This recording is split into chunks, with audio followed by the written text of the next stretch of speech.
నమస్కారం, welcome to I dream. నేను మీ సంగీత. రీసెంట్గా సుప్రీంకోర్టు ఒక తీర్పును వెలువరించడం జరిగింది. అదేంటంటే, ఒక వ్యక్తిని గనక పోలీసులు అరెస్ట్ చేస్తే ఎందుకోసం అరెస్ట్ చేస్తున్నారు అన్న విషయాన్ని తెలియజేస్తూ అతనికి రిటర్న్గా ఆ కాపీని ఇచ్చిన తర్వాత అరెస్ట్ చేయాలి అని చెప్పేసి చాలా స్పష్టంగా చెప్పడం జరిగింది. ఎందుకు అంటే, సుప్రీంకోర్టులో రీసెంట్గానే ఒక వ్యక్తి నన్ను ఎందుకు అరెస్ట్ చేశారు అన్న విషయం తెలియకుండానే అరెస్ట్ చేయడం జరిగింది.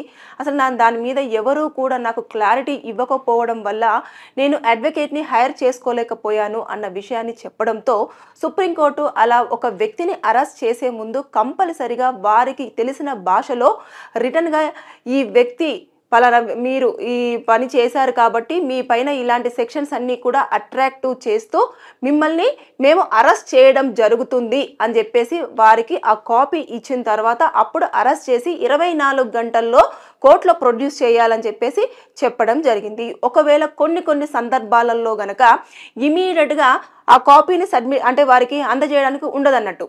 ఎట్లానంటే, అరెస్ట్ చేస్తారు, చేసిన వెంటనే కాపీ ఇచ్చిన తర్వాత అరెస్ట్ చేయాలి అంటే కుదరకపోవచ్చు. ఎందుకు కాపీ ఇవ్వాలి అని అంటే, ఈ వ్యక్తి ఎవరైతే ఉన్నారో ఆ వ్యక్తి వారికి తెలిసిన అడ్వకేట్ త్రూ ఒక బెయిల్కి కానివ్వండి, లేదు అనుకుంటే ఎందుకోసం అరెస్ట్ చేస్తున్నారన్న విషయం కానివ్వండి చెప్పాలి అన్న ఉద్దేశంతో. ఇప్పుడు ఆర్టికల్ 21 అదేవిధంగా 22, ఇది 22లో ఎలా ఉంటుంది అని అంటే, ఒక వ్యక్తిని, ఇది చట్టంలోనే చాలా క్లియర్గా మెన్షన్ చేస్తుంది, ఎప్పుడైనా సరే ఒక వ్యక్తిని పోలీసులు అరెస్ట్ చేస్తున్నప్పుడు బాబు పలానా ఈ కేసులో మిమ్మల్ని నిందితులుగా మేము అనుమానంతో అదుపులోకి తీసుకోవడం జరుగుతుంది అన్న కారణం చెప్పిన తర్వాతనే వారు తీసుకోవాలి. కానీ ఇది ఎక్కడా కూడా ఈ మధ్య కాలంలో జరగట్లేదు కాబట్టి దానివల్ల చాలా మంది కూడా ఊరికేనే అరెస్ట్లు అయిపోయి కోర్టుల చుట్టూ తిరిగేసి తర్వాత నెక్స్ట్ మొత్తం హియరింగ్స్ అయిపోయిన తర్వాత అప్పుడు నిర్దోషులుగా కొంతమంది బయటికి రావడం అనేది జరుగుతూ వస్తుంది. అప్పుడు దాంతోపాటు అంతేకాకుండా వారిని అరెస్ట్ చేసిన తర్వాత ఇమీడియట్గా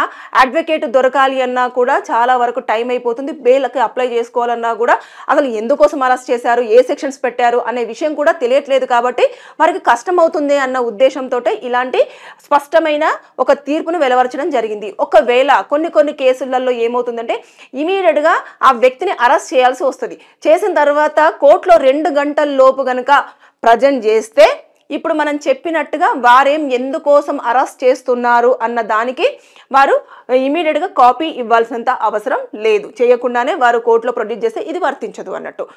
అలాగే ఒకవేళ వారికి కనుక ఈ పాయింట్స్, ఏ పాయింట్స్ అయితే ఇప్పుడు ఒక వ్యక్తిని అరెస్ట్ చేస్తున్నప్పుడు ఇందుకోసం అరెస్ట్ చేస్తున్నామని చెప్పకుండా నువ్వేంది నన్ను క్వశ్చన్స్ అడిగేది, నీకు ఖచ్చితంగా చెప్పాలా, మేము చెప్పము అని చెప్పేసి వారు ఈ కొంచెం గట్టిగా మాట్లాడుతూ వారిని తీసుకెళ్లి అరెస్ట్ చేసి కోర్టులో ప్రొడ్యూస్ చేశారనుకోండి, అక్కడ కనుక ఆ వ్యక్తి చెప్తే నిర్దోషిగా బయటికి రావడం జరుగుతుంది. అంటే ఈ వ్యక్తి అసలు ఏమీ తప్పు చేయలేడు, లేదు అనుకుంటే పోలీసులు ఇలా ఇవ్వలేదు కాబట్టి ఏదో ఆరోపణలు ఎదుర్కొని మాత్రమే ఇక్కడికి రావడం జరిగింది అంటూ కోర్టు వారిని బయటికి పంపించడం జరుగుతుంది. కాబట్టి రీసెంట్గా ఈ సుప్రీంకోర్టు ఇచ్చిన తీర్పు పైన మాత్రం పలువురు చాలా ఆనందం వ్యక్తం చేస్తున్నారు. పోలీసులు ఊరికైనా స్టేషన్కి పిలవడము, తర్వాత ఎందుకు అరెస్ట్ చేస్తున్నారు సార్, లేదంటే ఎందుకు ఎఫ్ఐఆర్ అయింది సార్, ఏ కేసులు ఉన్నాయి సార్ అంటే అసలు చెప్పరు. కాబట్టి ఇప్పుడు ఈ సుప్రీంకోర్టు తీర్పు వల్ల పోలీసులు ఖచ్చితంగా ఆ బాధితుడికి ఇన్ఫర్మేషన్ ఇవ్వడంతో పాటు అది రిటర్న్గా పాయింట్ టు పాయింట్ అతనికి తెలుగు వచ్చా, హిందీ వచ్చా, ఇంగ్లీష్ వచ్చా, ఏ భాషలో వస్తే వారికి ఏ భాష కన్వీనియంట్గా ఉంటుందో అదే భాషలో వారికి ఆ కాపీని సర్వ్ చేయాల్సి ఉంటుంది. ఇక మీదట మిమ్మల్ని అరెస్ట్ చేసే ముందు ఖచ్చితంగా ఆ కాపీని అడిగి తీసుకోండి. తీసుకున్న తర్వాత మీ అడ్వకేట్ ఎవరైతే ఉంటారో ఆ అడ్వకేట్కి ఇచ్చేసి, ఒకవేళ మీకు ఏమైనా సెక్షన్స్ అట్రాక్టివ్ అయ్యి వాళ్ళు కనుక అరెస్ట్ చేసేసి కోర్టుకు కోర్టులో ప్రొడ్యూస్ చేసేసి జైలుకు పంపించినట్టయితే మీరు బెయిల్కి అప్లై చేసుకోవడానికి ఈ కాపీ చాలా వరకు యూజ్ అయ్యే అవకాశాలు ఉంటాయి. ఏదేమైనా సరే కానీ సుప్రీంకోర్టు రీసెంట్గా ఇచ్చిన తీర్పు మాత్రం చాలా మందికి ఊరట కలిగించిందని చెప్పేసి అనుకోవచ్చు.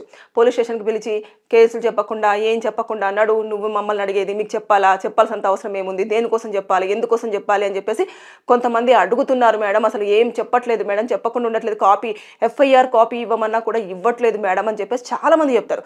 ఎఫ్ఐఆర్ కాపీ ఇవ్వాల్సిన బాధ్యత పోలీసులకు ఉంది, ఎందుకంటే మనం బెయిల్కి అప్లై చేసుకుంటాం కాబట్టి. ఇప్పుడైతే ఇంకా ఆల్రెడీ సుప్రీంకోర్టే ఒక తీర్పును వెలువరించింది కాబట్టి సచ్చినట్టు ఇక పోలీసులు అయితే కంపల్సరిగా మిమ్మల్ని ఏ గ్రౌండ్ పాయింట్స్ కింద అరెస్ట్ చేయడం జరుగుతుంది, ఏ సెక్షన్స్ అట్రాక్ట్ అవుతున్నాయి అనేది రిటర్న్గా ఇవ్వాల్సిన బాధ్యత వారికి ఉంది అని చెప్పేసి స్పష్టం చేసింది. కాబట్టి మీకు ఖచ్చితంగా వాళ్ళు ఆ కాపీని ఇవ్వాల్సిందే.